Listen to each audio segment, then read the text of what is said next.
آپ سب کو سب سے پہلے تو مبارک ہو کہ آپ لوگ آج اس کلاس کو اٹینڈ کر رہے ہیں، کیونکہ یہ والی ڈسکشن جو ہے وہ آپ لوگوں کو کہیں اور نہیں ملے گی،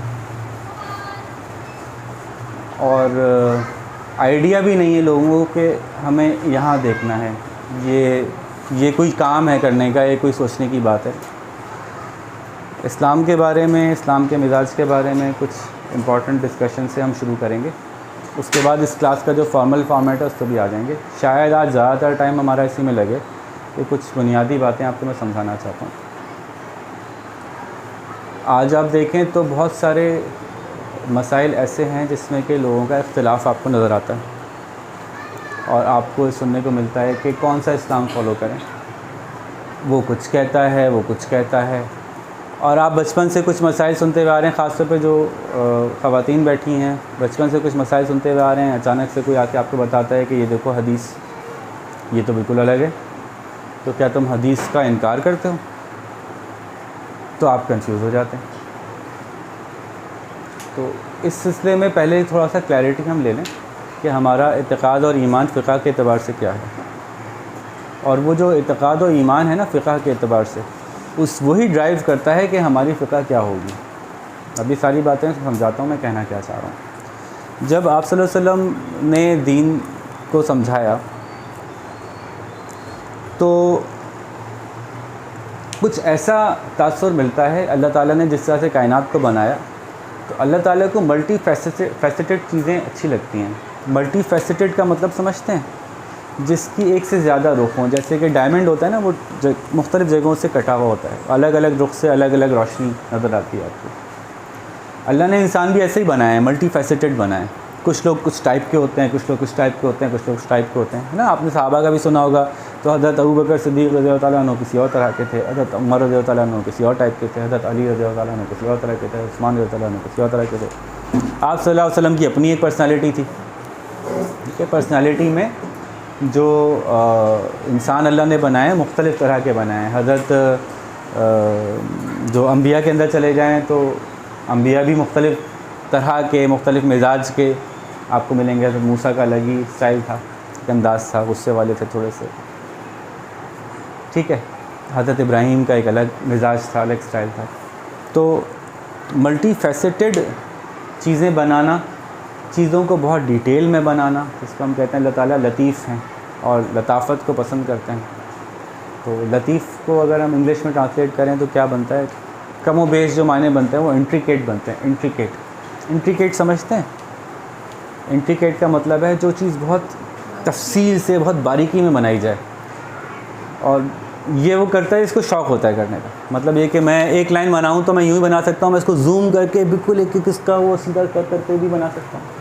بہت باریکی میں، بہت تفصیل میں جا کے چیزوں کو بنانا اچھا لگتا ہے اللہ تعالیٰ کو، اور ایسے ہی کام کو پسند بھی کرتے ہیں، انٹریکیسی کو پسند کرتے ہیں۔ کام اچھے سے ہو، نفاست سے ہو، تفصیل سے ہو کام، یہ اللہ تعالیٰ کو پسند ہے۔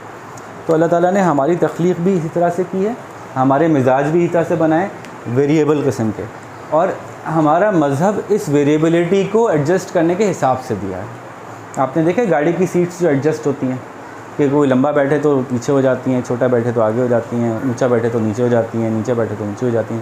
4 وے ایڈجسٹمنٹس ہوتی ہیں اب اچھی گاڑیوں میں آج کل۔ تو یہ ایڈجسٹیبل اگر نہیں ہوتا اسلام میں فلیکسیبلٹی نہیں ہوتی تو پھر یہ بہت سٹرن ہوتا ہے، بہت سخت ہوتا ہے۔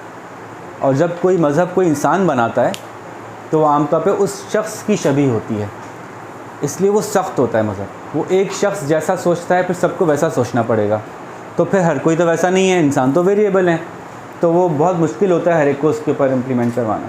تو وہ مذاہب جو دنیا میں انسانوں نے سوچ کے خود بنائے ہیں، یا جو مذاہب میں لوگوں نے خود انٹرونشن کی ہیں، وہاں آپ کو نظر آ جائے گی کہ فلیکسیبلٹی ختم ہے ان مذاہب میں فلیکسیبلٹی نہیں ہے۔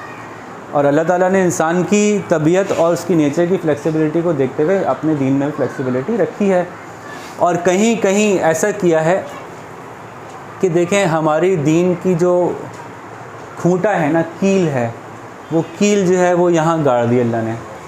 اس سے اللہ تعالیٰ نے ایک رسی کھینچ دی، اس رسی پہ ایک کلر کر دیا کہ یہ رسی یہاں سے یہاں تک گرین ہے، اب گرین مشہور ہے نا ہمارا مسلمانوں کا رنگ، تو ایسے گرین بول دیا، ورنہ آپ ریڈ بولنے چلیں، یہاں سے آگے ریڈ ہے یہ رسی. تو اب آپ یہاں پہ اگر آپ فکس ہیں کریکٹلی تو پھر زندگی آپ ایسے ایسے گزار سکتے ہیں، یہاں تک آپ کو مارجن ہے، آپ آ سکتے ہیں. اس سے باہر آپ اسلام سے باہر جائیں گے. تو اس سے کیا مطلب ہوا؟ اور یہ ڈائیگرام جو ہے نا، یہ آپ صلی اللہ علیہ وسلم نے بنائی تھی ایسی کہ یہ اسلام ہے، جو اس کے اندر ہے وہ مسلمان ہے، جو اس سے باہر ہے وہ مسلمان ہے. تو اسلام یہ نہیں ہے کہ بس یہی ہے، نہیں، یہ بھی ہو سکتا ہے، یہ بھی ہو سکتا ہے، یہ بھی ہو سکتا ہے، یہ بھی ہو سکتا ہے. آگے پیچھے کر سکتے ہو چیزوں کو، تھوڑا سا ایڈجسٹمنٹس پاسبل ہیں. حدود سے باہر نہ جائیں بس. تو اللہ تعالیٰ نے بجائے اسے کہ بتا دیا کہ اسلام از 2، اللہ نے کہا اسلام از انڈر 10. تو اب اس میں 1 2 3 4 چیزوں کو آپ تھوڑا سا اپنے حساب سے ایڈجسٹ کر لو. ہاں جو کھوٹا ہے نا وہ اللہ نے پکا بتایا، یہ کھوٹے میں کوئی آپ کو اختلاف نہیں ملتا کہ یہ تو ہے اسلام. جیسے کہ اسلام کے اندر جو ہے وہ سب سے امپورٹنٹ جو ہے وہ شرک اور کفر ہے، ٹھیک ہے نا، جس کو ہم ملا کے توحید میں بیان کر دیتے ہیں.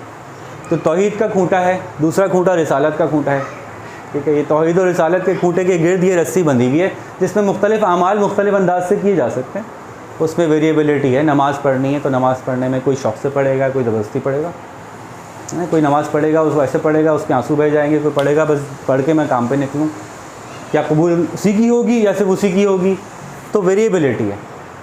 تو اللہ تعالیٰ آپ کے مزاج کے، آپ کے طبیعت کے اعتبار سے آپ کو جج کر رہے ہوں گے. اللہ تعالیٰ نے یہ اجازت دی ہے ہمیں، یہ مارجنز دیے ہیں ہمیں اللہ تعالیٰ نے. تو ان مارجنز پہ لے کے نا ہم لڑتے رہتے ہیں. جو اللہ نے ہمیں آسانی دی تھی اس آسانی پہ ہماری لڑائی ہوتی ہے. کیونکہ میں نے کیا کہا کہ انسان جب اپنے طور پہ مذہب کو ڈیفائن کرتا ہے تو وہ فلیکسیبلٹی ختم کر دیتا ہے. وہ کہتا ہے بس یہی ہے جیسے میں نے بتایا. اللہ نے ایسا نہیں کہا. اللہ تعالیٰ نے اس سے زیادہ جو ہمیں گنجائش دی تھی اس کو ہم نے. اچھا اس کی وجہ کیا بنی؟ نبی کریم صلی اللہ علیہ وآلہ وسلم جب دنیا میں تھے تو لوگ صحابہ کرام دین کے بارے میں کانسیپٹ بناتے تھے، اس کانسیپٹ کو آپ صلی اللہ علیہ وسلم سے پوچھتے تھے، آپ صلی اللہ علیہ وسلم بتا دیتے تھے. تو ایک ڈائریکٹ اللہ سے کنیکشن تھا لوگوں کے پاس. میں جو بھی سوچ رہا ہوں پوچھ لوں گا، پتہ چل جائے گا صحیح ہے یا غلط ہے. جب آپ صلی اللہ علیہ وسلم دنیا سے چلے گئے تو اب میں کیسے فیصلہ کروں کہ جو میں سوچ رہا ہوں وہ صحیح ہے کہ غلط ہے؟ تو اب یہ کون بتائے گا پھر؟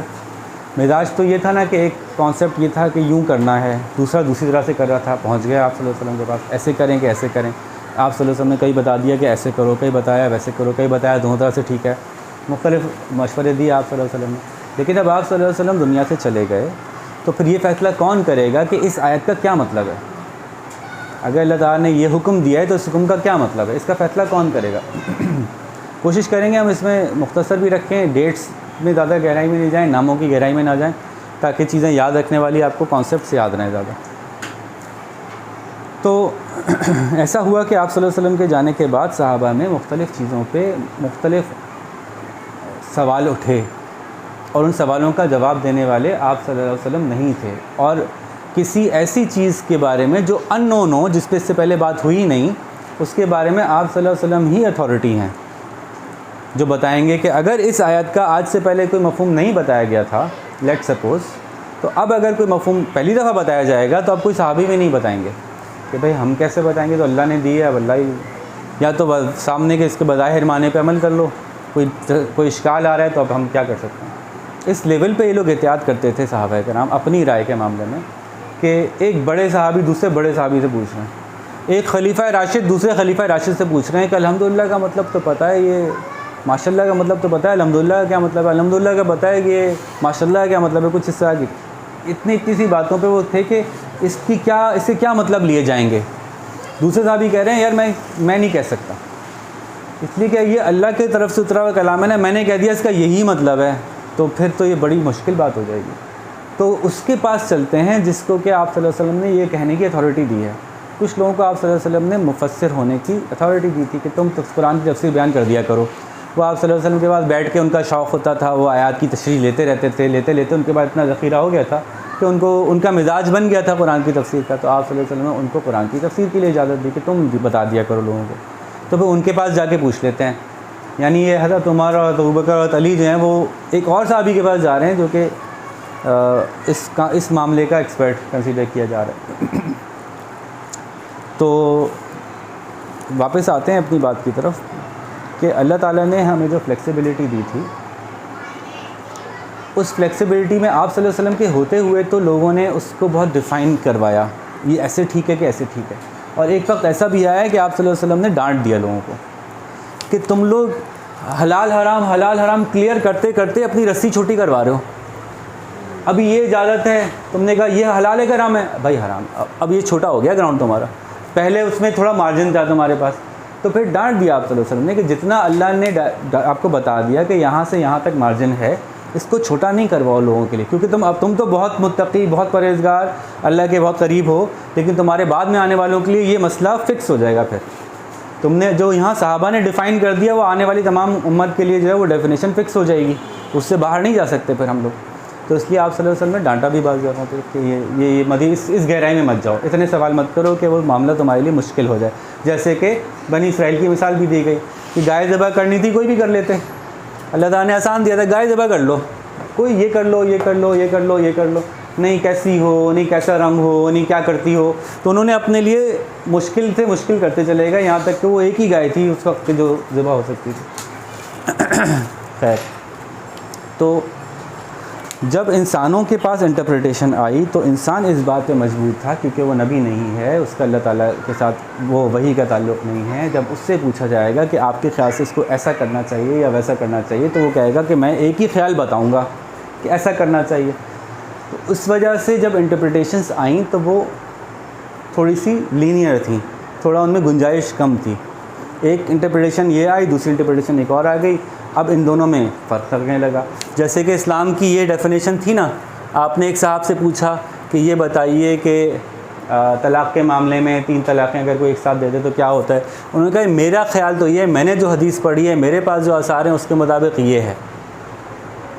ایک اور صاحب کے پاس گئے، انہوں نے کہا میرا خیال یہ ہے، میں نے جو حدیث پڑھی ہیں ان آثار کے مطابق یہ ہے. اب یہ دونوں مختلف لگ رہے ہیں آپ کو، کیونکہ آپ نے جس سے پوچھا وہ اپنی معلومات، اپنے تجربے، اپنے ایکسپیرینس، اپنے ایکسپوجر سے اس نے جواب دیا. اور حالانکہ یہ دونوں اندر ہی تھے، اسلام کے سرکل کے اندر ہی تھی یہ دونوں ڈیفینیشن، لیکن آپس میں بہت مختلف لگ رہی ہیں. ایسے ہی ہے نا. تو اب یہاں پہ کچھ ڈیفینیشنز، کچھ باتیں آپ کو بتانا پڑیں گی، تو پھر آپ آگے چلیں گے.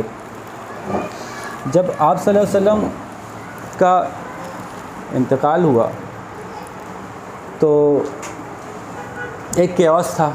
حضرت ابوبکر صدیق نے اس کیوس کے خلاف جہاد کیا. پہلا کیوس تھا جھوٹے نبی، مرتد ہو گئے لوگ، اسلام چھوڑ کے چلے گئے، بہت سارے مسائل شروع میں آئے تھے. تو حضرت ابوبکر صدیق کا زیادہ تر وقت اسی میں گزرا کہ جو انتشار تھا اس کو کنٹین کیا. حضرت عمر رضی اللہ عنہ کے دور میں پھر ایکسپینشن کا دور شروع ہوا. صحابہ کرام موجود ہیں اور بے تحاشا لوگ مسلمان ہو رہے ہیں. جہاں جہاں جو مسلمان ہوتا جا رہا ہے وہاں وہاں گورنرز بھیجے جا رہے ہیں جو اسلام کو ڈیفائن کریں گے. اسلام کیا ہے مجھے دیکھ لو، پتہ چل جائے گا اسلام کیا ہے. اور گورنر کے طور پہ ایسے شخص کو بھیجا جا رہا ہے جو ٹرسٹیبل ہے اس خلیفہ کے لیے. تو خلیفہ جس شخص کو دیکھ رہا ہے کہ یہ پرسنالٹی میں، تو گورنر کی ذمہ داری ہوتی تھی وہ نماز پڑھاتا تھا. کیوں بھائی؟ کیونکہ اس نے لوگوں کو ایکسپریس کر کے دکھانا ہے کہ یہ اسلام ہے جو تمہیں فالو کرنا ہے. ٹھیک ہے. تو یہ صحابہ کرام جو ہیں وہ گورنرز بن رہے ہیں، صحابہ کرام جو ہیں وہ اس وقت ڈیفائن کر رہے ہیں چیزوں کو، صحابہ کرام سے پوچھا جا رہا ہے وہ جواب دے رہے ہیں.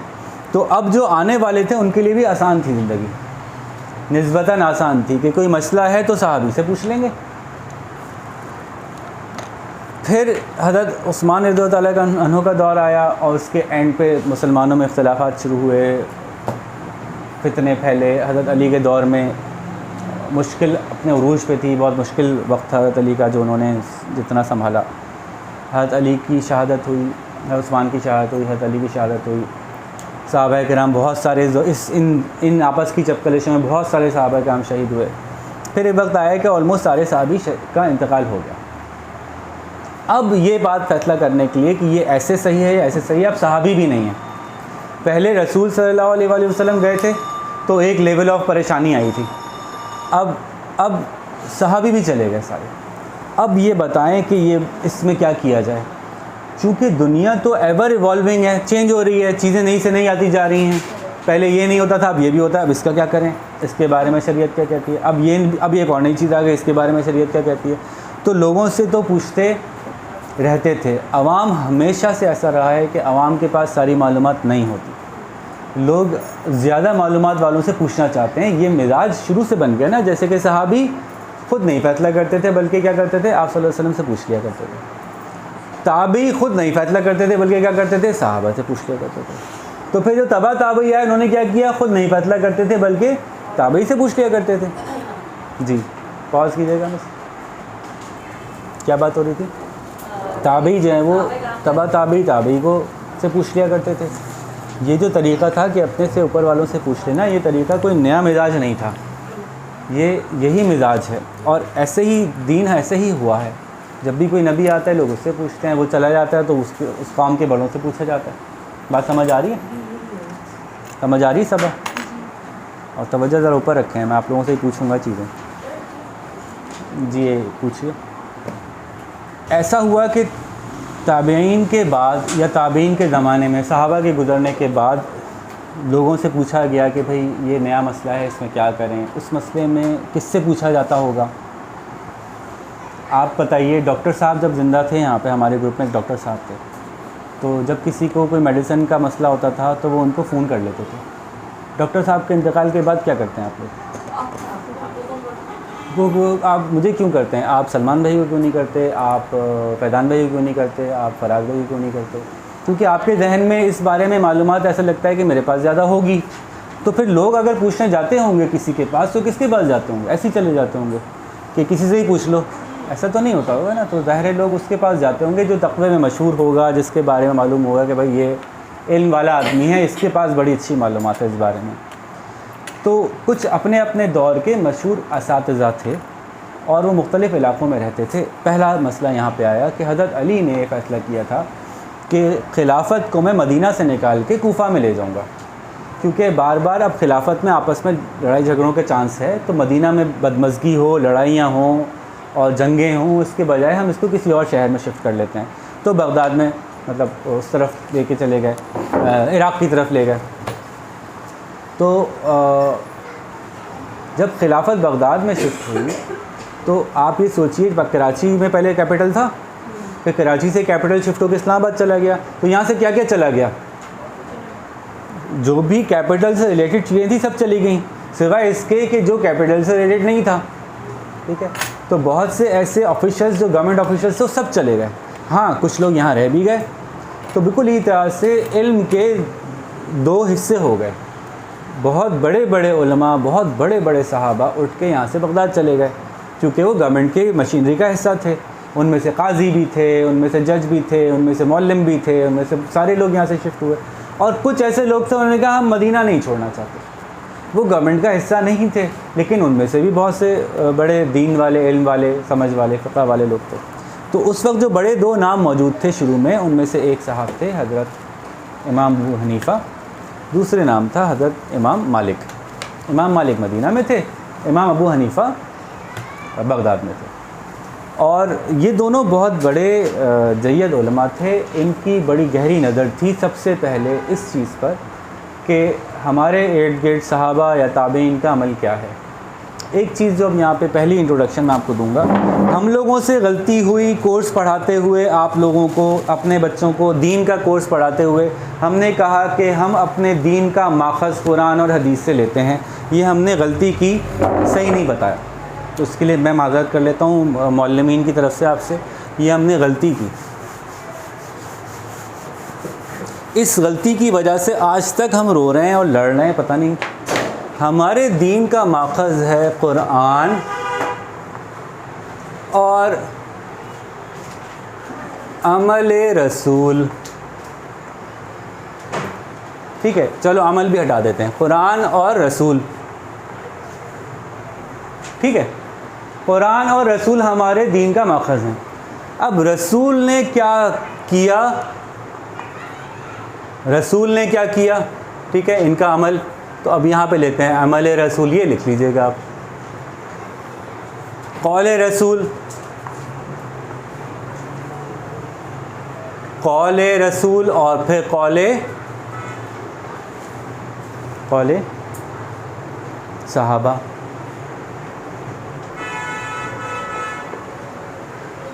عمل رسول, قول رسول, قول صحابہ. اب میں یہ لکھ رہا ہوں, یہ ترتیب وار نہیں لکھ رہا, ٹھیک ہے. جہاں جگہ مل رہی ہے وہاں لکھ رہا ہوں. تو یہ نہ سمجھیے گا میں نے عمل صحابہ قول عمل رسول سے اوپر لکھ دیا, تو وہ ترتیب وار نہیں لکھا ہے, عمل صحابہ. ٹھیک ہے. اب یہ جو چیزیں تھیں قول رسول, قول صحابہ, عمل رسول, عمل صحابہ, یہاں بھی کچھ کانسیپچول باتیں ہیں وہ ہم ابھی کریں گے, لیکن پہلے یہ سمجھیے کہ یہ دو شکلوں میں ہمارے پاس محفوظ ہوئیں. ایک شکل تھی جس کو ہم کہتے ہیں حدیث, اور ایک شکل ہے جس کو ہم کہتے ہیں تواتر. کون سی کتاب میں پڑھایا گیا بھائی؟ یہ کون سی کتاب میں پڑھایا گیا؟ 9-10 میں پڑھایا گیا یہ بات. یہ ہمارے دین کی بنیاد ہے. ہمارے علماء اس پہ فتویٰ دیتے ہیں. ہمارے علماء جو آپ کو ملتا ہے نا, یہ والی حدیث کیوں نہیں فالو کی؟ کیونکہ وہ تواتر کو فالو کر رہے تھے, اور کہیں کہیں تواتر حدیث سے اوپر آ جاتا ہے, اس کی پوری اصول ہیں, لیکن یہ بتایا ہی نہیں ہم نے کسی کو کہ یہ بھی کوئی چیز تھی, حدیث کو سپرسیڈ کر جاتی ہے. تو یہ کیا ہوتا ہے ابھی ہم اس سے بات کریں گے. جی ایسا کیا تھا تو وہ حدیث کی شکل میں بھی پہنچی ہو سکتی ہے. اب حدیث کیا ہوتی ہے؟ حدیث وہ لکھا ہوا ٹیکسٹ ہے. اب آج اگر ڈیفائن کریں تو حدیث وہ لکھا ہوا ٹیکسٹ ہے جس میں بتایا جاتا ہے کہ آپ صلی اللہ علیہ وسلم نے کیا کہا, یا آپ صلی اللہ علیہ وسلم نے کیا کیا, یا صحابی نے کیا کہا, یا صحابی نے کیا کیا. ان چاروں کو ہم حدیث مانتے ہیں. ٹھیک ہے. تو یہ ہم حدیث کی شکل میں لکھا ہوا ٹیکسٹ. اور ایک اور چیز ہے کہ جو بعد والوں نے صحابہ کو دیکھتے ہوئے عمل کو جاری رکھا, تو وہ تواتر ہے. تواتر کیا ہے؟ تواتر یہ ہے کہ ایک صاحب پہنچے بغداد میں. بغداد کیا ہے؟ اسلام آباد ہے, کیپٹل ہے. اس کیپٹل کا خلیفہ کون ہے؟ حضرت علی. حضرت علی کے بعد اس کیپٹل کے اندر جو لوگ وہاں پہ صحابہ بڑے بڑے موجود تھے, وہ بڑے جید صحابہ موجود تھے, بڑے فقیہ صحابہ موجود تھے. وہ صحابی وہاں پہ مسجد میں نماز پڑھا رہے ہیں. صحابی کا انتقال ہو جاتا ہے, تابعی آتے ہیں, وہ نماز پڑھاتے ہیں. تو کیا وہ ڈفرینٹ نماز پڑھا سکیں گے؟ یہ ہمارا ماننا یہ ہے کہ ایسا نہیں ہو سکے گا. ایسا نہیں ہو سکے گا کہ خلیفہ نماز پڑھا رہے تھے, ان کی شہادت ہو گئی, ان کے بعد ان کے جانشین صحابی نماز پڑھا رہے ہیں, ان کا انتقال ہو گیا, اگلے دن ایک اور صاحب آئے جو تابعی ہیں, بہت نیک ہیں, بزرگ ہیں, وہ نماز پڑھا رہے ہیں, اب وہ نئی طریقے سے نماز پڑھائیں گے. یہ نہیں ہو سکتا ہمارے خیال سے. جو لوگ تواتر کی کوئی حیثیت مانتے ہیں ان کے خیال سے یہ نہیں ہو سکتا کہ اتنی بڑی جماعت کھڑی ہے, ہزاروں لوگ کھڑے ہیں جو کہ حق پہ قائم ہیں, نیک لوگ ہیں, اور وہ ایک نئی طرح کی نماز پہ ایگری کر جائیں کہ چلو ایسے بھی پڑھ لیتے ہیں. تو جب ایک چوتھا شخص کہیں سے نیا اسلام والا آیا اور آ کے اس مسجد میں کھڑے ہو کے لوگوں کو نماز پڑھتے ہوئے دیکھا, تو اس نے کہا ایسے ہی پڑھتے ہوں گے نماز. جب سب ایسے ہی نماز پڑھ رہے ہیں تو نماز ایسے ہی پڑھنی چاہیے ہوگی. تو اس نے یہ دریافت کرنے کی کوشش نہیں کی کہ یہ بتاؤ کہ رسول کیسے پڑھتے تھے نماز. اب یہ نیچرل بات ہے. جیسے کہ اگر آپ آج کوئی نیا بچہ میرے پاس لاتے ہیں, وہ نیا بچہ مس اینی کی تربیت یافتہ کسی اور سے چلے پڑھ رہا ہے, کوئی ان کی جونیئر سے پڑھ رہا ہے, مس آمنہ سے پڑھ رہا ہے. مس آمنہ سے پڑھنے سے پہلے بچے نے سائنس, 1 منٹ میں آپ یہ بتائیے کہ سر نے کیا بتایا تھا. تو یہ تو کوئی بچہ بھی نہیں پوچھے گا نا مس آمنہ سے کہ سر نے کیا بتایا تھا. وہ یہی سمجھے گا نا کہ مس آمنہ سر کے اسکول میں بیٹھی ہیں, سر نے مس فریال کو بتایا, مس فریال نے مس آمنہ کو ٹرین کیا. یہ وہی بات کر رہی ہوں گی کیونکہ سب کے سامنے ہو رہی ہے, چھپی چھپی بھی نہیں ہو رہی ہے, الگ سے کمرے میں لے جا کے بتا رہی ہوں. وہ نماز پبلک نماز ہے نا, سب کے سامنے پڑھی گئی, ہمیشہ سب نے مل کے پڑھی. ایک فرد کا اکیلے کا عمل نہیں ہے, یہ فرض نماز کی بات ہو رہی ہے, جماعت کی نماز کی بات ہو رہی ہے. تو جماعت کی نماز جیسے وہاں پڑھی جاتی تھی ویسے ہی وہ صحابہ کے. تو انہوں نے کوئی حدیث نہیں پوچھی. تو کیا یہ عمل حرام عمل تھا کہ ایک صاحب آئے, انہوں نے جماعت کو نماز پڑھتے ہوئے دیکھا, وہ جماعت جس کے بارے میں ان کا خیال تھا کہ نیک لوگوں کی جماعت ہے, صحابہ تابعین کی جماعت ہے, وہ نماز پڑھ رہی ہے, تو انہوں نے یہ نہیں پوچھا کہ اس کی حدیث ثابت کرو, بلکہ انہوں نے کہا جیسا آپ عمل کر رہے ہیں یقیناً یہ صحابی کو دیکھ کے عمل کر رہے ہیں, تو انہوں نے عمل کرنا شروع کر دیا. اب ہم کیسے کہہ رہے ہیں, میں اس کو بھی ڈیفائن کروں گا آگے جا کے. ہم سمجھتے ہیں کہ یہ بھی حجت ہے, یہ بھی دلیل ہے کہ جب ایک عمل متواتر ہوتا ہوا ہمیں ملتا ہے, جو بریک نہیں ہوا امت میں, جس کے اوپر ایک بہت بڑی جماعت مسلسل عمل کرتی ہوئی آئی, تو تو وہ بھی ہمارے لیے دین میں حجت کی حیثیت رکھتا ہے. جیسے کہ قرآن ہے, جیسے کہ حدیث ہے, ویسے ہی عمل متواتر بھی ہمارے لیے حجت رکھتا ہے. ہم کون ہیں یہ میں بتاؤں گا بعد میں. ٹھیک ہے, بات سمجھ آ رہی ہے؟ یہیں سے ساری کنفیوژن ہے. ہم کسی کو جو کوئی نئی چیز یا کوئی پرانی چیز لے کے آتا ہے, یہ ایسے نہیں ایسی ہوتی ہے, ہم اس کو ہینڈل کرنے کی کوشش کرتے ہیں. اس کو یہ نہیں بتاتے کہ آپ جس نظر سے دیکھ رہے ہیں نا, آپ کا دیکھنے کا نظریہ مختلف ہے, ہمارا دیکھنے کا نظریہ مختلف ہے, اور یہ بالکل ممکن ہے. اب اس پہ آتے ہیں. آپ صلی اللہ علیہ وآلہ وسلم کے زمانے میں ایک جماعت آپ صلی اللہ علیہ وسلم نے ایک جگہ بھیجی, اور اس جماعت کا جو ہے وہ حکم یہ دیا گیا کہ عصر کی نماز وہاں پہنچ کے پڑھنا. کیا حکم دیا صبابہ جی؟ یہ حدیث کا حوالہ لکھ لیجئے چھوٹا سا. ایک لفظ لکھیے حدیث, اور لکھیے صحابہ کو حکم کہ عصر کی نماز وہاں پہنچ کے پڑھنا. ہو سکتا ہے مجھ سے کہیں چھوٹی موٹی اس طرح کی غلطیاں ہو رہی ہوں کہ نماز انہوں نے مغرب کی بولی ہو, میں نے لفظ عصر کا بول دیا, تو یہ بھول چوک کوتاہی مجھے معاف کیجیے گا. مفہوم پہ فوکس کر رہے ہیں ہم, آپ اس کو ریسرچ کر لیجیے گا. ایک حدیث ہے جس میں حکم دیا گیا, تو آپ لفظ لکھیں حدیث, حکم, نماز عصر کی کہیں پہنچ کے پڑھنی تھی. ٹھیک ہے, راستے میں نماز کا وقت ایسا ہو گیا کہ اب نہیں پڑھی تو نکل جائے گی, تو آپ ہوتے تو کیا کرتے؟ باری باری بتائیے گا. آپ کی جماعت ہے, اس کو انسٹرکشنز ہیں کہ نماز وہاں پہنچ کے پڑھنا عصر کی, اور انسٹرکشن دینے والا کوئی نارمل آدمی نہیں ہے, بلکہ رسول اللہ کے قوانین کو جو دنیا میں نافذ کر رہا ہے, وہ تو جب وہ قانون کو نافذ کر رہا ہے تو بس کی بات. تو آپ صلی اللہ علیہ وسلم نے ان کو کہا کہ نماز وہاں عصر کی پہنچ کے پڑھنا. آپ ہوتے تو کیا کرتے؟ جب کہ اب وقت ہو چکا ہے, اب اگر نہیں پڑھی تو نکل جائے گی اور پہنچے نہیں ہیں. تو پہلے میں پوچھتا ہوں انابیہ سے, آپ کیا کرتی ہیں؟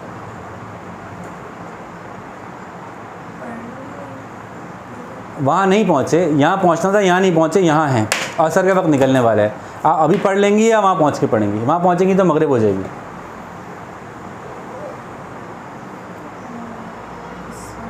یہیں پڑھ لیں گی آپ. جی آپ کیا کریں گی؟ قضا کر کے وہاں پہنچ کے پڑھیں گی. آپ کیا کریں گی مس؟ قضا کر کے وہاں پہنچ کے پڑھیں گی. جی مس آپ کیا کریں گی؟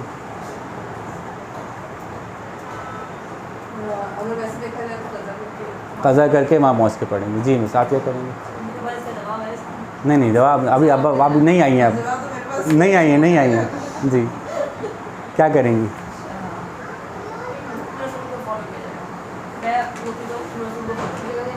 ٹھیک ہے, یعنی وہاں جا کے پڑھیں گی. ٹھیک ہے. جی آپ کیا کریں گی؟ پہنچ کے پڑھیں گی. آپ کیا کریں گی؟ جا رہی ہیں, پڑھنے جا رہی ہیں؟ جہاں ہوں گی وہیں پڑھ لیں گی. ٹھیک ہے. جی مس آپ کیا کریں گی؟ نماز کا وقت نکل رہا ہے, قضا نہیں کریں گی, یہیں پڑھ لیں گی. جی مس آپ کیا کریں گی؟ وہاں پہنچ کے پڑھیں گی. مس آپ کیا کریں گی؟ وہاں پہنچ کے پڑھیں گی. آپ کیا کریں گی؟ وہاں پہنچ کے پڑھیں گی. ٹھیک ہے. تو آپ دیکھ لیں یہیں پہ کتنا اختلاف ہو گیا کہ آپ لوگ الگ الگ فقہ فالو کرتے ہیں. ایسا نہیں ہے, یہیں پہ اختلاف ہو گیا, وہاں بھی ہو گیا تھا. کچھ صحابہ نے کہا کہ نماز فرض ہے, اور قرآن میں اس کو حکم آیا کہ نماز کو اپنے وقتوں پر ادا کرو. قرآن کے اس حکم کو ہم نہیں ٹال سکتے. آپ صلی اللہ علیہ وسلم نے کہا کہ وہاں پہنچ کے پڑھنا, کہنا یہ چاہ رہے تھے کہ کوشش کرو کہ جلدی پہنچ جاؤ کہ وہاں پہنچ کے نماز پڑھ لینا, لیکن ایسا نہیں کہ اگر وہاں نہیں پہنچ سکے تو نماز چھوڑ دینا. ایک اور گروپ نے کہا کہ بھائی اللہ کے رسول نے کہہ دیا نا, اب میں یہاں سے یہاں نہیں کروں گا, میں تو وہاں پہنچ کے ہی نماز پڑھوں گا.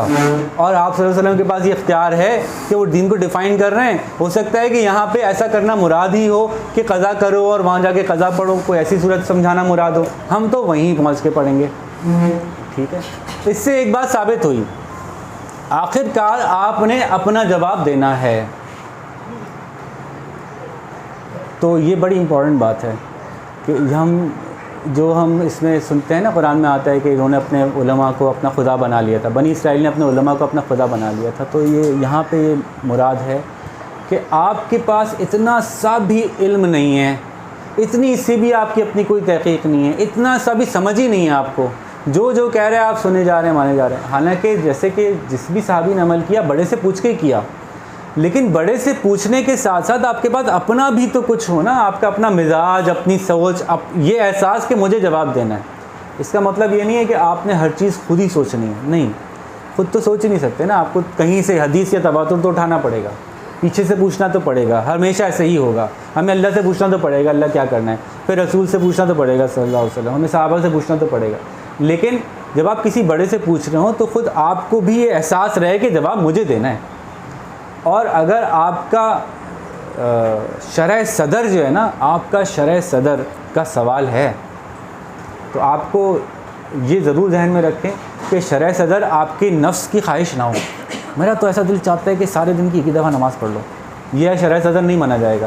شرح صدر یہ ہے کہ آپ اپنے تئیں پوری طرح سے تحقیق کر لیں، یا تو ایک ایسے شخص کو ڈھونڈ لیں جس کے بارے میں آپ کو مکمل شرح صدر ہے کہ یہ بہت صحیح فقہ آپ کو فالو کرتا ہے، یا پھر خود صحیح فقہ کی تلاش کریں، صحیح مسئلے کو جانیں.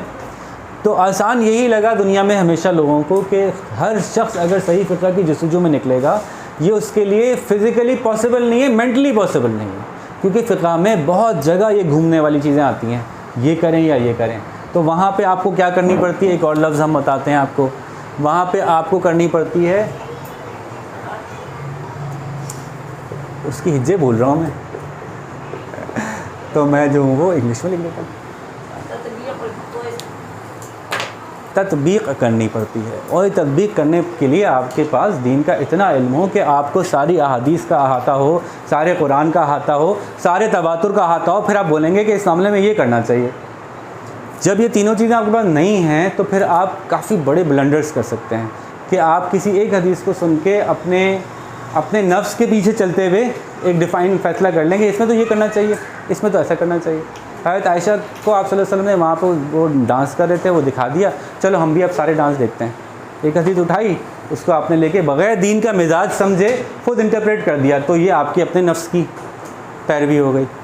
لیکن اپنی جواب دہی کا مطلب یہ ہے کہ یا تو آپ ایسی جگہ ٹٹولیں گے جہاں پہ کہ آپ کو لگتا ہے کہ صحیح دین مل جائے گا، اور اس پہ آنکھیں بند نہیں کر لیں گے، کیونکہ سب انسان ہیں، یہاں تک کہ امام ابو حنیفہ بھی انسان ہی ہیں. تو آنکھیں بند نہیں کر لیں گے، جیسے کہ ان کے شاگرد نے آنکھیں بند نہیں کی. امام ابو حنیفہ کے بہت سے فتاوی سے ان کے شاگرد نے کیا کیا، رجوع کر لیا کہ یہ فتویٰ ہماری تحقیق کے مطابق اس سے بہتر ہو سکتا تھا. تو یہ ہوا کہ ان کو پتہ ہے مجھے اپنا جواب دینا ہے، جس کی جتنی تحقیق و مزاج ہے وہ اس حساب سے قریدتا ضرور ہے، پوچھتا ضرور ہے کہ یہ اس میں، تاکہ میں اتنا ریلیکس نہ ہو جاؤں، ہاں بھی کیا اس بارے میں بہت بڑا عالم ہوں، آپ آ گئے اس بارے میں کیا یہ ہے میری مرضی. جیسے کہ ہوا ہمارے ساتھ ہوا ہمارے ساتھ پچھلے 50-60 سال میں ہوا کہ ہم نے علماء کی جو عزت ضرور کی، لیکن بالکل ہی ہم نے چھوڑ دیا کہ کچھ نہ پوچھیں. تو پھر کیا ہوا کہ سطر کہاں تک ہے مرد کا، پنڈلی تک فتویٰ موجود ہے. بعد میں پتہ چلا کہ پنڈلی تک نہیں تھا، وہ احتیاطاً بتا دیا تھا کہ بھائی یہ ایک مزاج ہمارے علماء کا ڈیولپ ہو گیا کہ اگر ہم دین اتنا بتائیں گے تو لوگ اتنا فالو کریں گے، تو کیوں نہ ہم اتنا بتا دیں تاکہ اتنا فالو کریں. وہ ہماری طرف سے بھی وہی اسلام لے آنے والی، اتنا زیادہ فکر مند ہو گیا کہ دین بڑھا کے بتا دیا، جس سے لوگ متنفر ہو گئے کہ یار یہ غلط بتایا، ایسا تو نہیں تھا، ایسا تو. ہمارے لیے اتنی فکر مند ہوئے کہ ہمیں ان سے چڑ ہو گئی کہ یہ زیادہ کیوں بتا رہے. خود عمل اتنا نہیں تھا، کیونکہ خود تو صحیح مسئلہ پتہ تھا. خواص کی محفل میں صحیح مسئلہ پتہ تھا تو وہ صحیح مسئلے پہ عمل ہو رہا تھا. تو جب لوگوں نے جا کے دیکھا تو یہ کیا بات ہوئی، خود تو یہ کر رہے ہیں ہمیں تو یہ بتا رہے ہیں. تو یہ جب سوشل میڈیا کا دور آیا اور جب ابلاغ عامہ کا دور آیا، چیزیں عام ہوئی، لوگوں کے سامنے آئیں، تو یہ مشکل ہو گئی. تو اب آپ غور کریں تو علماء اب آپ کو وہی بتا رہے ہیں، اب جو نئے علماء ہیں آپ کو وہی بتا رہے ہیں کہ جو ہے، اور اس بات کو انڈرسٹینڈ کر لیا گیا ہے کہ ہمیں زیادہ بتانے سے فائدہ نہیں ہو رہا، نقصان ہو رہا ہے. وہ دور کی بات ہوتی ہے، کسی دور میں وہ اچھا ہوتا ہے، کسی دور میں جیسے کہ ہو سکتا ہے پہلے لوگ بہت زیادہ ان کا اعتقاد رکھتے ہوں. میری اپنی بچی ہوگی، میں کہوں گا بیٹا فرض تو یہ لیکن اس سے بڑھ کے ہی کر لو، میرا مشورہ ہے نا. تو میں نے اپنی ذاتی مشورہ دیا، میں نے دین نہیں سمجھایا، لیکن لوگ اس کو دینی سمجھتے رہے، اور اتنی زیادہ میری اکرام و عزت کیا کہ وہ مجھے بھی لگنے لگا کہ بس یہی دین ہے. کہیں ہم سے ادھر بھی غلطی ہوئی، کہیں ادھر بھی غلطی ہوئی. تو کمنگ بیک، تطبیق کیا ہوتی ہے کہ جب ہمیں قرآن اور حدیث اور تواتر میں بعض اوقات مختلف طرح کی آراء ملتی ہیں، تو ہم کہتے ہیں کہ ایک ایسی بات کہو جو اس کو بھی غلط نہ کرے اور اس کو بھی غلط نہ کرے، یہ بھی ٹھیک ہو جائے اور یہ بھی ٹھیک ہو جائے. تو یہ عمل ہم فالو کرتے ہیں. تو صحابہ کرام کے یہ دونوں عمل ثابت ہیں. کچھ نے وہاں نماز پڑھی, کچھ نے وہاں جا کے نماز پڑھی. اور پھر بڑا مزیدار بات یہ ہوئی کہ وہ دونوں آپ صلی اللہ علیہ وسلم کے پاس پہنچ گئے اور پوچھا کہ کون سی صحیح تھی. تو آپ کے خیال سے کیا جواب آیا ہوگا؟ آپ صلی اللہ علیہ وسلم نے فرمایا کہ جس نے وہاں پڑھ لی اس نے بھی ٹھیک کیا, جس نے وہاں پڑھ لی اس نے بھی ٹھیک کیا. اور یہاں سے ایک شریعت کی کا لا ڈیفائن ہوا.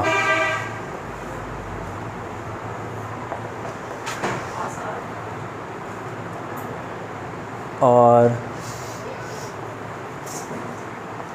یہ نیچے والی گالی ہے, لیکن یہ کہ لکھ دیا میں نے, یہی مشہورت ہے.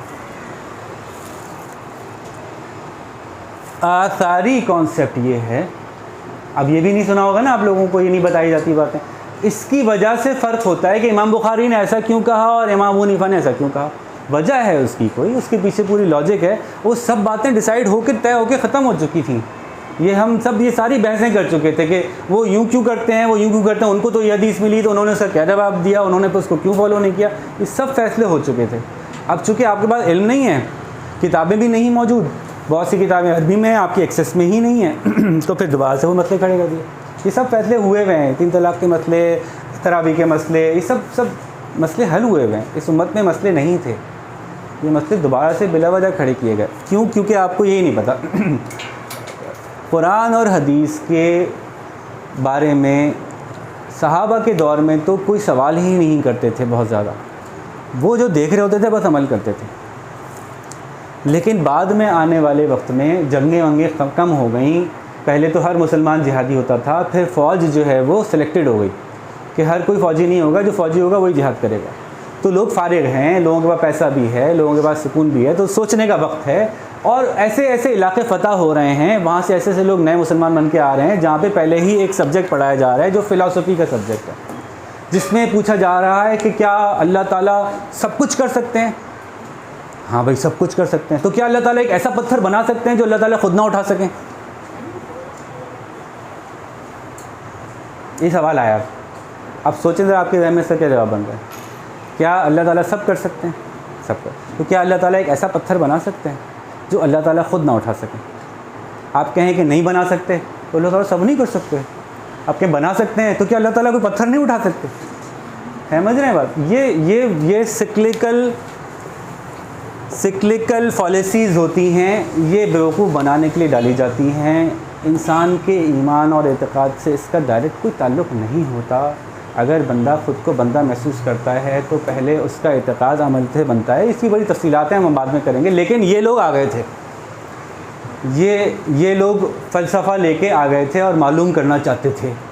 جب وہ معلوم کرتے تھے تو لوگ سوچتے تھے, سوچنے کے لیے حدیث نکالتے تھے کہ ایک حدیث میں یہ ذکر ایسے آیا ہے, اس حدیث میں یہ آیا. سب سے زیادہ جو سوال آئے وہ آئے تقدیر کیا ہے. اسی زمانے میں سوال آیا کہ اللہ تعالیٰ کون ہے. یہ قرآن اللہ تعالیٰ کا کلام ہے. اگر اللہ کا کلام ہے تو اللہ کی ذات سے نکلے ہوئے الفاظ ہیں, تو کیا یہ اللہ کی مخلوق ہیں یا اللہ کی ذات کا حصہ ہیں؟ یہ سوال ہو رہے تھے اس زمانے میں. ٹھیک ہے, اگر قرآن اللہ تعالیٰ کی ذات کا حصہ ہے تو اللہ کی ذات تو ہمیشہ سے ہے. تو کیا اللہ کے الفاظ ہمیشہ سے ہیں, یا ایک دن آیا تھا جب اللہ نے کہا اب اس قرآن کو لکھو؟ اللہ پہلے تھے, بعد میں اللہ نے کہا اب اس قرآن کو لوح محفوظ میں لکھو. تو جب یہ بعد میں لکھا گیا تو وہ اللہ کی ذات کا حصہ تو نہیں ہو سکتا, کیونکہ اللہ تو ہمیشہ سے ہیں, تو اس کو بھی ہمیشہ سے ہونا چاہیے تھا. تو پھر قرآن ہو گیا اللہ کی مخلوق. کتنا لاجیکل لگ رہا ہے, اور یہ غلط عقیدہ ہے. ٹھیک ہے, تو اگین اس عقیدے کی گہرائی میں جانے سے کوئی فرق نہیں پڑے گا ہمیں, لیکن اس وقت بہت فرق پڑ رہے تھے, کیونکہ لوگ فارغ تھے اور بہت کانسیپچولی مذہب کو بہت سوچ لیا تھا انہوں نے. تو وہ ایسی باتیں سوچ کے اور جواب بھی نکال لیا کرتے تھے. تو اسی پہ امام احمد ابن حنبل کی جو پٹائیاں ہوئی تھیں, اتنی انہوں نے سختیاں برداشت کی تھیں, اسی مسئلے پہ تو برداشت کی تھی ہارون الرشید مامون الرشید کے بیچ کے دور میں. تو اس موقع پہ سوچنے والوں کے 2 گروپس بہت کامنلی نظر آئے ہمیں. ایک گروپ ہے آثاری. اثر سے نکلا ہے. اثر سمجھتے ہیں؟ جیسا کہہ دیا بس ویسا ہی ہے. جیسا کہہ دیا بس ویسا ہی ہے, یہ لکھ لیجئے آثاری. اور یہ دوسرے لوگوں کو یہ بیڈ ورڈ بولتے تھے. آثاری جو ہیں وہ باقی لوگوں کو یہ بیڈ ورڈ بولتے تھے. کیا بیڈ ورڈ ہے؟ اہل رائے. ایز اے طنز بولا جاتا تھا یہ لفظ. حالانکہ اس میں جن لوگوں نے کام کیا ان میں ایک صاحب تھے, پورا نام میں بھول جاتا ہوں, تو وہ کون آیا؟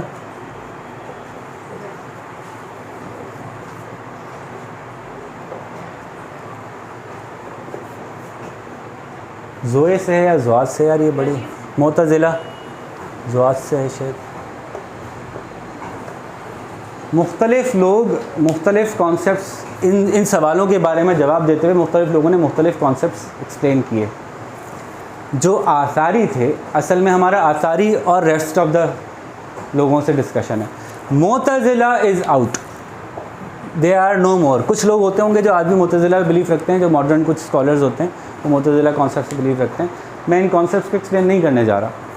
یہ معتزلہ تھے جنہوں نے کہا کہ قرآن مخلوق ہے, ٹھیک ہے. تو یہ معتزلہ سے بہت جھگڑا کر کے ان کو تو سائڈ میں کر دیا گیا. شروع میں آتے ہی ان کو جو ہے نا وہ پوری امت نے مل کے ان کے کانسیپٹس کو ڈسکارڈ کر دیا تھا, تو اس لیے معتزلہ میں جانے کی ضرورت نہیں ہے. لیکن امت میں یہ گروپس موجود تھے جو آج تک موجود ہیں. یہ لوگ کہتے ہیں اہل رائے کو, اور اس میں دو بڑے امام موجود ہیں. جیسے امام ابو حنیفہ, امام مالک ہے نا, تو یہاں بھی دو بڑے امام موجود ہیں, امام اشعری اور امام ماتریدی. آثاری وہ ہیں جو کوشش کرتے ہیں کہ لفظ کے لٹرل میننگ کو فوکس کریں, لٹرل, اپنی سوچ نہ لگائیں. کہہ دیا کہ وہاں پہنچے بغیر نماز نہیں پڑھنا, تو سوچو نہیں, وہیں پہنچ کے نماز پڑھو. یہ آثاری کانسیپٹ ہے. اسی طرح سے تقدیر کے بارے میں بھی ان کے کچھ کانسیپٹس ہیں. جب تقدیر کے بارے میں کانسیپٹس ہوں گے تو گناہ و ثواب کے بارے میں کچھ کانسیپٹس ہوں گے.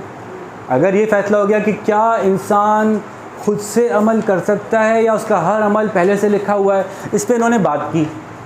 اب جن لوگوں کے ان کے جیسے کانسیپٹس ہوں گے اس کے حساب سے ہی وہ فتوے دیں گے کہ اس حدیث کا یہ مطلب ہے, اور جن کے یہ والے کانسیپٹ ہوں گے ان کو اہل رائے کہا جا رہا ہے. اہل رائے وہ لوگ ہوتے ہیں جو کہتے ہیں کہ حدیث بھی سنو, قرآن بھی سنو, تواتر بھی دیکھو, اور پھر کیا کرو, کوئی بیچ کا راستہ نکالو کہ کہنا کیا چاہ رہے ہیں. جیسے کہ حضرت عثمان کے دور میں ایک صحابی تھے, بہت بڑے صحابی تھے. ان صحابی نے قرآن کی ایک آیت پڑھی اور وہ ہمیشہ سے اس آیت کا وہی مطلب لیتے تھے کہ اللہ کے راستے میں کیا خرچ کیا جائے. تو قرآن فرماتا ہے, صحابہ نے پوچھا تھا آپ صلی اللہ علیہ وسلم سے, تو اللہ تعالیٰ نے قرآن میں جواب دیا تھا, وہ جو بچ جائے. تو ان صحابی نے, بہت بڑے جلیل صحابی ہیں, اولین صحابیوں میں سے ہیں, ان صحابی نے اس کی رائے یہ لی کہ جو بچ جائے کا مطلب یہ میں نے کھایا, یہ بچ گیا اللہ کے راستے میں, تو پھر میں کیا کروں گا, میں صرف یہیں رہوں گا, وہ جو میں کھا سکتا ہوں, اس کے علاوہ میرے پاس کوئی پوزیشن نہیں ہو سکتی. قرآن نے اس کو حرام قرار دے دیا. یہ ان ایک صحابی کی رائے تھی. اس وقت کے جتنے صحابی تھے ان سب نے اس معاملے پہ ڈسکس کیا. انہوں نے کہا کہ نہیں, اس کی یہ رائے, یہ مسئلہ یہ ایسے نہیں ہے. تو جو آثاری ہوتے وہ کہتے لفظ کا ترجمہ ہے کہ جو بچ جائے وہ سب اللہ کے راستے میں دینا پڑے گا. تو یہ بچا ہوا ہے. ابھی میں مارکر لکھ رہا ہوں, بند کر کے جا رہا ہوں, اب بچ گیا, اب دے کے جاؤں گا میں اللہ کے راستے میں. اب کل کا پھر کل دیکھوں گا, ابھی تو بس یہ دے کے جانا پڑے گا, کل اللہ دے گا. میرا ایمان یہ ہے کہ ہر روز مجھے اللہ نئے سرے سے دے گا. میں ہر روز اللہ تعالیٰ کے لیے نئے سرے سے کام کر کے نئے اس کو سب کو ختم کر دوں گا, پھر اگلی دفعہ پھر نئے سرے سے کروں گا. آپ صلی اللہ علیہ وسلم کے بعض جگہ اعمال بھی ایسے ملتے ہیں نابیہ باجی. آپ صلی اللہ علیہ وسلم کیا کرتے تھے کہ جو ان کے پاس پیسے آتے تھے وہ غریبوں میں بانٹ دیا کرتے تھے, اپنے لیے کچھ نہیں رکھتے تھے. لیکن اس کے پیچھے اگین اہل رائے نے جب اس کو تفصیل سے دیکھا, تواتر دیکھا, قرآن دیکھا, حدیث دیکھی, تو انہوں نے کہا کہ آپ صلی اللہ علیہ وسلم نے بہت ساری جائیدادیں اپنی بیویوں کے نام کر دی تھیں جن سے سالانہ اماؤنٹس آتی تھیں. تو اب جو بھی کچھ ایکسٹرا آتا تھا وہ دے دیا کرتے تھے کہ یہ نہیں بھی ہوگا تو روزمرہ کا گھر کا خرچ چلانے کی ذمہ داری میری جو تھی وہ پوری ہوئی بھی ہے. تو یہ اہل رائے نے, رائے کا مطلب سوچ سمجھ کے فیصلہ کرنے والا, اپنی عقل لڑانے والوں نے اس کو اس طرح سے ڈیوائڈ کیا.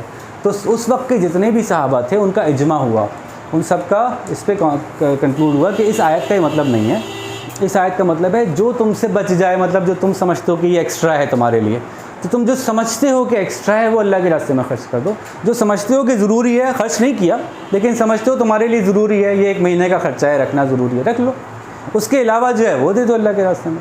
تو اس میں کافی آسانی کی کیفیت تھی, لیکن انہوں نے بہت مشکل کر لی تھی. اب جب کوئی آیا نیا تابعی وہ پوچھنے آئے بہت بڑے جویت صاحب ہیں، وہ ہمارا تو مسئلہ ہے نا، ہمارا تو پرابلم ہے کہ جہاں ہمیں پتہ ہوتا ہے کہ کچھ اختلاف ہے تو ہم وہاں ضرور جاتے ہیں کہ یار یہ کیا مسئلہ ہے، تو وہ ضرور جائیں کہ جی وہ کیا کہہ رہے ہیں. اب وہ کہیں کہ میں تو اپنے ایمان کا فیصلہ دوں گا نا، تو جب ان سے پوچھا جاتا ہے کہ کتنا بچانا چاہتے ہیں، وہ کہتے ہیں کچھ نہیں بچانا چاہیے. اب جب یہ بار بار ہوا پھر وہ ادھر جاتے پھر مشہور ہوتا کہ وہ تو یہ کہتے ہیں، وہ تو یہ کہتے ہیں، وہ غلط کہتے ہیں، وہ صحیح کہتے ہیں، ایک ہی قرآن کی آیت پہ 2 الگ الگ رائے، اللہ اللہ کیسی بات ہے. تو پھر صحابہ نے مشورہ کیا، ان کے پاس گئے، ان کے سامنے ادب تمیز سے بیٹھ کے کہا کہ اب آپ یا تو آپ ہماری رائے پہ آ جائیں یا پھر آپ علاقہ چھوڑ دیں. تو انہوں نے کہا میں علاقہ چھوڑ دوں گا، مطلب میں اپنا جواب دوں نا. دیکھیں یہ وہی پھر واپس بات آ گئی کہ اللہ کے سامنے جو میرا شرع صدر ہو چکا اور اللہ کے رسول کے زمانے میں اس عمل پہ تھا. اتفاق ہے کہ وہ اس طرح سے کھل کے ڈسکس نہیں ہوا کہ وہ مجھے ٹوک دیتے. میں تو وہ سمجھ رہے ہوں گے کہ میں نے اپنے گھر کو بچا کے باقی خرچ کر رہا ہوں گا. ان کو ہو سکتا ہے ان کے سامنے یہ 1-on-1 یہ ڈسکشن نہ ہوا ہو کہ جی میں تو بس صرف جو کھاتا ہوں رکھتا ہوں باقی سب نکال دیتا ہوں. یا ہو سکتا ہے کہ آپ صلی اللہ علیہ وسلم نے ان کے لیے خاص طور پہ یہ اجازت دی ہو کہ تم یہ کر لیا کرو، تمہارا اتنا مضبوط ایمان ہے کہ اگر جس دن نہیں بھی ملے گا کھانے کو تم اس دن بدل نہیں ہوگے.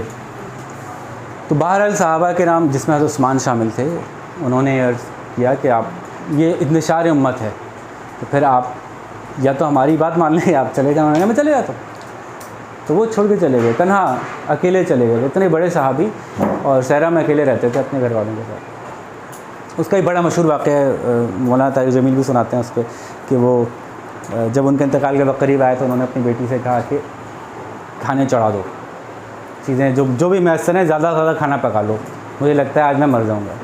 انہوں نے کہا کہاں، جنگل بیابان میں کہاں. انہوں نے کہا ایک حدیث آپ صلی اللہ علیہ وسلم نے مجھے فرمایا تھا کہ میری نماز جنازہ فلاں لوگ پڑھائیں گے. جب میں مر رہا ہوں تو فلاں لوگ آئیں گے نا، کہیں سے تو آئیں گے حدیث ہے. تو پھر ہوا تھا ایسا کہ ایک مجاہدین کی جماعت وہاں سے گزر رہی تھی، ان کے پاس چلو ہو اللہ کے وہ صحابی انتقال کر گئے، وہ سب کھڑے ہو گئے، ان کی نماز جنازہ پڑھ گئی. تو بہرحال لیکن اتنے بڑے صحابی کو ایک الگ رائے انہوں نے قائم کی، اور ان کی رائے کا جو بیس تھا نا وہ اثر تھا. انہوں نے اس پہ اپنا دماغ نہیں یوز، انہوں نے کہا نہیں جیسا لکھا ہے بس ویسے. اور ایسے بہت سارے لوگ بعد میں بھی آتے رہے، انہوں نے کہا جیسا کہا بس ویسا عمل کرتے ہیں. اور کچھ لوگوں نے کہا نہیں بھائی ایسا نہیں ہے، اللہ تعالیٰ نے کہا ہے سوچو سمجھو، دین کو سمجھ کے اس میں مصلحت کے ساتھ غور کرتے ہوئے اسے تدبر کے ساتھ، تو پھر اس کے بعد آپ ساری چیزوں کو دیکھتے ہوئے آپ صرف ایک حدیث لے رہے ہو. آپ نے کہا ایک حدیث میں آیا ہے کہ آپ صلی اللہ علیہ وسلم جو ہیں وہ نماز میں انگلی ہلاتے تھے تحیات کے بعد. ہم یہاں پہ کھڑے ہیں پورے بغداد میں دیکھ رہے ہیں فلاں صحابی موجود ہیں، فلاں صحابی موجود ہیں، فلاں صحابی موجود ہیں، انہوں نے نہیں ہلائی. تو یار لگتا ہے کہ شاید کسی زمانے میں ہلائی ہوگی. اگر آخری وقت تک ہلاتے رہے ہوتے تو یہ فقیہ صحابی بھی ہلا رہے ہوتے. تو یہ کیا کہ انہوں نے، اور یہ بہت چڑھتے ہیں اس سے، یہ تم بتاؤ گے اسلام کیا ہے، یہ اللہ بتائے گا اسلام کیا ہے، تم بتاؤ گے اسلام کیا ہے، یہ حدیث بتائے گی اسلام کیا ہے، تم کون ہوتے ہو اپنا دماغ لگانے والے. تو یہ بہت سخت ناراض ہوتے ہیں، اس لیے نام بھی نہیں لیتے بلکہ کہتے ہیں یہ اہل رائے جو اپنے مرضی کا مذہب فالو کرتے ہیں. تو بہت سخت الفاظ استعمال ہوتے ہیں ان کے لیے. لیکن یہ بہت اچھے لوگ ہیں، بہت زبردست ایمان ہوتا ہے ان کا. مطلب توحید پہ ایسے کٹر ہوتے ہیں نا، زبردست والے توحیدی ہوتے ہیں. تو مطلب ہم ان کو برا نہیں سمجھتے، ان کے لیے خدا نہ خواستہ جہنم کے فتوے نہیں لگاتے. لیکن ہمارے دنیا میں جو مذہب فالو ہوا 90% اسلام جو پھیلتا چلا گیا وہ یہی تھا. اس لیے کہ اتفاق کہہ لیں، اللہ کی مرضی کہہ لیں، منشا کہہ لیں، کہ جب خلفاء کو ضرورت ہوتی تھی فتاویٰ کے لیے، پہلے تو خلیفہ خود مفتی ہوتا تھا نا، پھر کچھ دن بعد ہی چینج ہو گیا، پھر خلیفہ مفتی نہیں تھا، اس کا علم اتنا نہیں تھا اور لوگ زیادہ علم والے تھے. تو خلفاء کو مفتیوں کی ضرورت ہوتی تھی، فتاویٰ کی ضرورت ہوتی تھی، تو وہ پھر جو سب سے زیادہ ان کو لگتا تھا سمجھدار ہے اس کو بٹھا دیتے تھے اور اس سے ریکویسٹ کرتے تھے. تو آثاری نہیں فالو کیا جا سکتا کیونکہ ہر روز ایک نیا مسئلہ آ رہا ہے اسٹیٹ کے اندر، آپ کو اس مسئلے کا سولوشن نکالنا ہے تو اس میں دماغ لگانا پڑے گا. اتنا اگر آپ بالکل کیوب بنا دیں گے نا کٹ کر کے تو وہ چل نہیں سک رہا تھا، ہو نہیں پا رہا تھا. اس سے قتال کی طرف جا رہی تھی بات. جب یہ حلال ہے حرام ہے، حرام ہے مار دو. تو کہیں آپ کو تھوڑا سا فلیکسیبلٹی جو اسلام نے دی تھی اس کے اوپر غور کرنے کی ضرورت تھی. تو اس لیے آٹومیٹیکلی جو خلفاء آئے بعد کے یا بادشاہ آئے، جو بھی سلاطین آئے، انہوں نے ان کو پریفر کیا. کیا یہ ان کے حق پہ ہونے کی گواہی ہے؟ میں کہتا ہوں اس کی ضرورت نہیں ہے اس ڈسکشن میں جانے کی کہ یہ زیادہ حق پہ کہ وہ زیادہ حق پہ. پھیلا کیوں زیادہ، میں وہ بتا رہا ہوں کہ زیادہ تر دنیا میں یہی اسلام پھیلا. اہل رائے میں کون ہیں؟ امام مالک ہیں، امام ابو حنیفہ ہیں، امام شافعی ہیں، امام احمد ابن حنبل ہیں۔ احمد ابن حنبل ایونچولی آثاری میں ہی کلاسیفائی کر دیتے ہیں ہم ان کو، ان کا جس طرح کا کام پورا ہم اسٹرکچر دیکھتے ہیں نا، تو ان کا جو کانسیپٹس ہیں وہ آثاری سے زیادہ ریلیٹ کرتے ہیں۔ تو امام مالک مدینہ میں اور امام ابو حنیفہ بغداد میں بیک وقت موجود تھے، ٹھیک ہے، یہ سب اہل رائے ہیں۔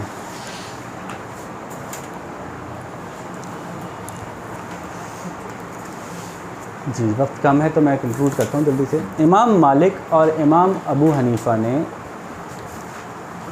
جب ان کے پاس کسی مسئلے پہ سوال ہوتا، اگر اس پہ کلیئر کٹ حدیث ہوتی تو وہ حدیث بیان کر کے مسئلہ واضح کر دیتے، یہ ایسے کرنا ہے۔ اگر اس مسئلے پہ حدیث نہیں ہوتی تو وہ عمل صحابہ یا حدیث صحابہ دیکھتے اور فیصلہ کرتے کہ اس کو ایسے کرنا ہے۔ جب وہ بھی نہیں ہوتا تو وہ حدیث، قرآن اور عمل صحابہ کی روشنی میں اپنی رائے سے بتا دیتے، پھر ایسا کر لو جو اس سے کم و بیش ملتا لگتا ہے۔ تو ان سب کے پاس اپنا حدیثوں کا مجموعہ تھا، لیکن اس وقت تک یہ ذہن میں نہیں آیا تھا کہ حدیثوں کے مجموعے چھاپنا بھی کوئی کام کی چیز ہوگی۔ بھائی میں عالم ہوں، میرے پاس ساتھ مجھے حدیثیں یاد ہیں، جو بھی مجھ سے ریلیونٹ حدیثیں مجھے پتہ ہے۔ وہ بھی عالم ہیں، وہ بغداد میں عالم ہیں، ان کو اپنی ریلیونٹ حدیثیں پتہ ہیں ساری، اور وہ اپنے اس کے مطابق فیصلہ کرتے ہیں۔ مزاج کا فرق تھا دونوں میں،